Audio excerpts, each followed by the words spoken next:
Episode 1 of Everyone Else Burns begins with urgency in the Lewis household.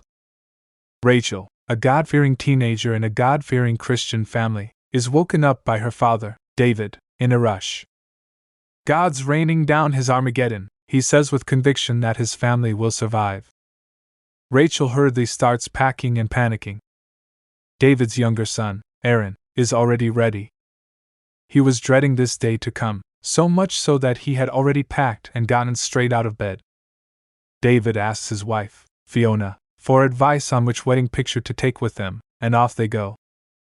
They must make it to Blakely Pike, where the rest of the congregation will meet them and pray for the sinners whom God has turned to hellfire, until David reveals this was a practice run. There is no "Everyone Else Burns" yet.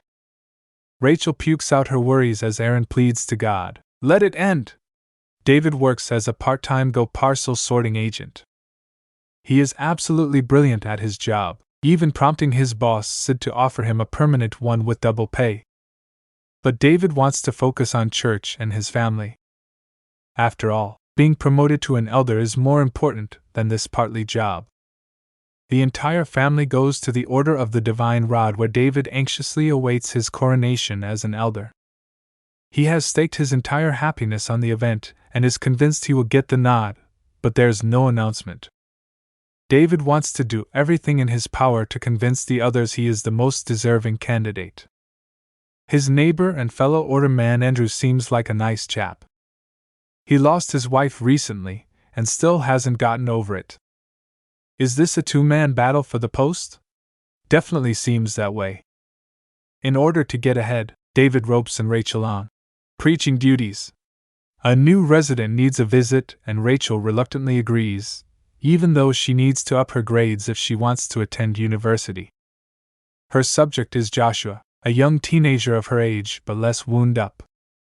Although they have a great session, as Rachel is leaving, Joshua reveals that he belongs to the shunned community. Any member of an order who commits a mortal sin is excluded from that group forever.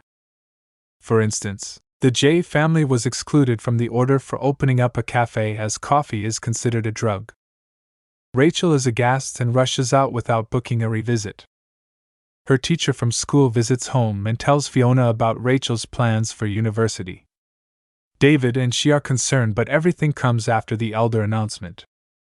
Unfortunately, David learns that Andrew has been promoted as the elder, not him.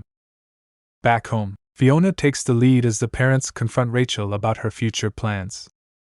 They admonish her for getting straight A's in her report card, as it bodes too well for her chances of higher education. Rachel is upset that she couldn't attend the university event in the neighborhood. She sees Joshua outside, who drops the preaching bag that she forgot at his house. Aaron's version of hell is ready in the form of a painting. But it is anticlimactic for David, who is placed in boiling tar for his misdeeds by Aaron. Fiona, who has been asking David to get the TV working again, goes to her next-door neighbor Melissa for some reprieve. To redeem himself, David organizes another practice run that night as Rachel struggles to fall asleep. The episode review, episode 1 of Everyone Else Burns, is promising. It certainly suggests that the show is special, with quirky yet human characters in this refreshing setup. The balance of the introductions is perfect, neither too overbearing nor too underwhelming. As the first season is just 6 episodes long, episode 1 gets the ball rolling on many fronts. It is quite difficult to set the tone with a good start for sitcoms these days. But Everyone Else Burns has managed it with aplomb. The core ensemble is particularly well cast. We didn't get to see too much of their chemistry here, but all the essentials for future references are neatly stacked upon one another.